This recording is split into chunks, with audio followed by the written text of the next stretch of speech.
En France, à présent, près de 2 mois après les législatives, on est toujours sans gouvernement. Emmanuel Macron doit recevoir demain, lundi, l'ancien Premier ministre socialiste Bernard Cazeneuve à l'Élysée, pressenti ces derniers jours pour Matignon. Il recevra aussi les anciens présidents François Hollande et Nicolas Sarkozy. On en parle avec Karim Yaoui, notre chroniqueur international. Bonsoir Karim. Bonsoir.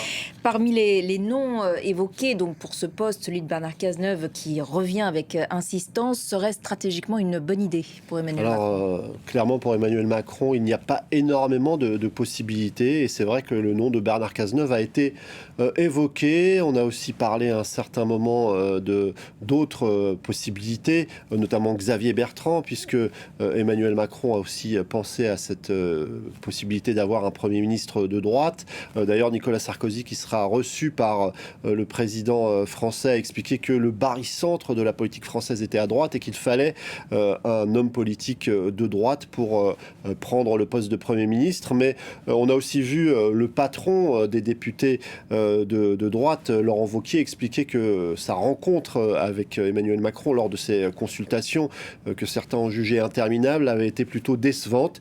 Et donc finalement, l'hypothèse Bernard Cazeneuve a repris de l'épaisseur. Je vous propose d'écouter la présidente de l'Assemblée nationale, Yaël Braun-Pivet, pour qui Bernard Cazeneuve semble être une bonne idée. Écoutez. Bernard Cazeneuve fait partie, on dirait, de la short list de profils qui me semble être à même de rassembler au-delà de son camp, puisque c'est de cela dont il s'agit, puisque personne ne détient la majorité à lui tout seul. Alors Emmanuel Macron connaît très bien Bernard Cazeneuve puisqu'ils ont été au gouvernement ensemble lorsque François Hollande était président de la République. Ils ont été même plutôt assez intimes avant que les liens évidemment se distendent lorsque Emmanuel Macron a fait cavalier seul pour parvenir à devenir président de la République en 2017. Les deux hommes se sont éloignés mais ils se sont un peu retrouvés dans des circonstances douloureuses ces dernières semaines, ces derniers mois, puisque Bernard Cazeneuve a perdu sa femme et Emmanuel Macron l'a rencontré à ce moment-là.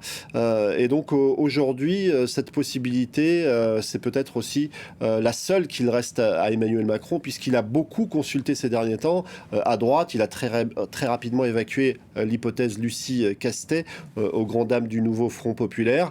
Mais du côté de Bernard Cazeneuve, on a bien compris qu'il ne serait pas un pantin ou quelque chose de cet ordre-là. Il a déjà expliqué que si toutes les conditions pour gouverner sereinement n'étaient pas réunies, il se donnait le droit de refuser, alors qu'on a vu qu'un certain nombre de figures, notamment d'anciennes figures du Parti socialiste, expliquaient qu'elles étaient disponibles. Et le nouveau Front populaire qui portait justement cette candidature de Lucie Castet peut-il survivre à cette séquence ? C'est vrai que l'autre élément de ce choix de Bernard Cazeneuve, c'est que ça peut éventuellement semer la zizanie au sein du nouveau Front populaire en venant fragiliser un des éléments du nouveau Front populaire, le Parti socialiste. Et on en a bien conscience au sein du nouveau Front populaire et on en a particulièrement conscience du côté de la France insoumise. Écoutez Manuel Bompard qui était chez nos confrères de BFM. Écoutez. Le président de la République, quand il a pris la décision de dissoudre l'Assemblée nationale, il l'a fait en misant sur la division à gauche et sur l'incapacité de la gauche de se réunir.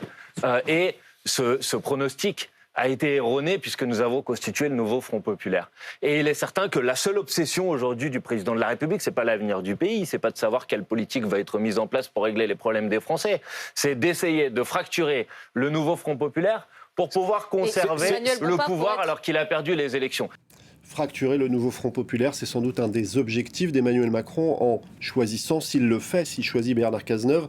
Mais ça a aussi un autre danger que de choisir cette ancienne figure qui n'appartient plus au Parti socialiste. C'est qu'en quelque sorte, Emmanuel Macron, qui avait voulu apparaître comme l'homme d'un monde nouveau, nous replonge dans l'ancien monde avec un homme qui a déjà été Premier ministre sous François Hollande. Merci beaucoup Karim pour cet éclairage sur